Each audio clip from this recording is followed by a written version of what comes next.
कि द्रौपदी पूर्व जन्म में मेधावी ऋषि की पुत्री थी। 10 वर्ष की जब वह हो गई थी तो उसके सभी सखियों सहेलियों की जो उससे कनिष्ठ थी उनके विवाह पुत्र आदि हो गए थे, लेकिन उसका विवाह नहीं हुआ।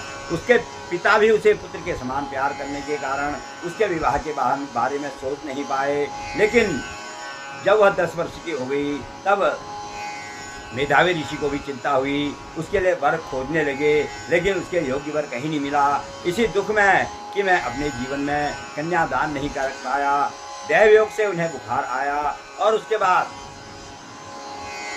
मूर्छित होकर जब घर पहुँचे उन्होंने भगवान के चरणों में अपना ध्यान लगाया और अपना देह त्याग दिया। उनके मृत्यु के पश्चात उनकी पुत्री बहुत दुखी हुई और दहाड़े मार मार कर जब रोने लगी तो वनवासी जितने ऋषि मुनि ब्राह्मण थे उन्होंने उनका रोना सुना तो उसके पास आए, उसके ढाढ़स बजाया, उसके पिता का अंतिम संस्कार और दैहिक जितनी भी क्रियाएं होती हैं सब करने के पश्चात मुनि लोग अपने घर को जब चले गए तब वह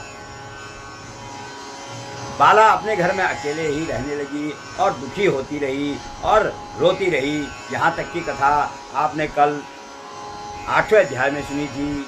अब मैं 9वां अध्याय आज आप लोगों को सुनाता हूँ। 9वें अध्याय में उस कन्या के साथ आगे क्या हुआ यह मैं आपको सुनाता हूँ। आप लोगों को कैसा लगता है? आप लोग इस पूरी कथा को सुने शुरू से आखिर तक, थोड़ा सा खोल के बंद ना करें।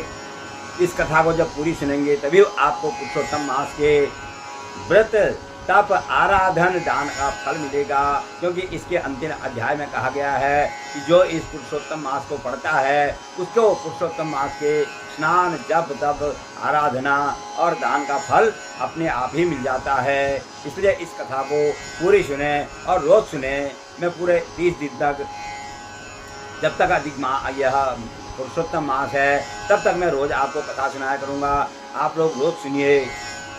बोलो पुरुषोत्तम भगवान की जय।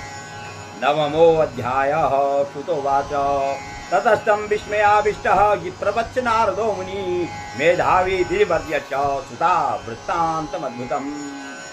तब विस्मित होकर मुनिराज नारद ने भगवान बद्री नारायण से मेधावी ऋषि की कन्या के आश्चर्यजनक वृत्तांत के संबंध में प्रश्न किया।